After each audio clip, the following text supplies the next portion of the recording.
তুমি আসমানে থাকো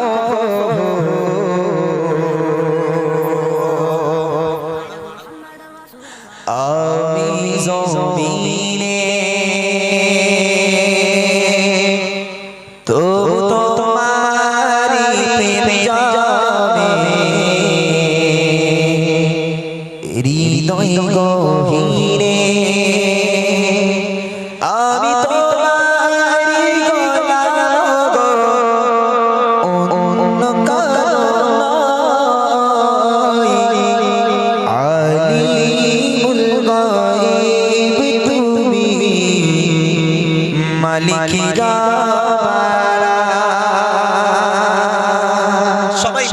আমার সামনে একটুখানি আল্লাহর জিকির করবেন আল্লাহ পাক যদি জিকিরকে কবুল করে থাকে ইনশাআল্লাহ আল্লাহ পাক আমাদের জীবনের সমস্ত গুনাহকে আল্লাহ পাক maaf করে দিতে পারে এই মাহফিলের দোয়াকে আল্লাহ অবশ্যই কবুল করবে চলো সকলে মিলে আমার সঙ্গে একটুখানি আল্লাহর জিকির করবেন আল্লাহু আল্লাহু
রে আমি তোমারই গোলাম গো অন্য কারো নয় আমি তোমারই গোলাম গো অন্য কারো নয় আলিমুল গায়ব তুমি মালিক রব্বানা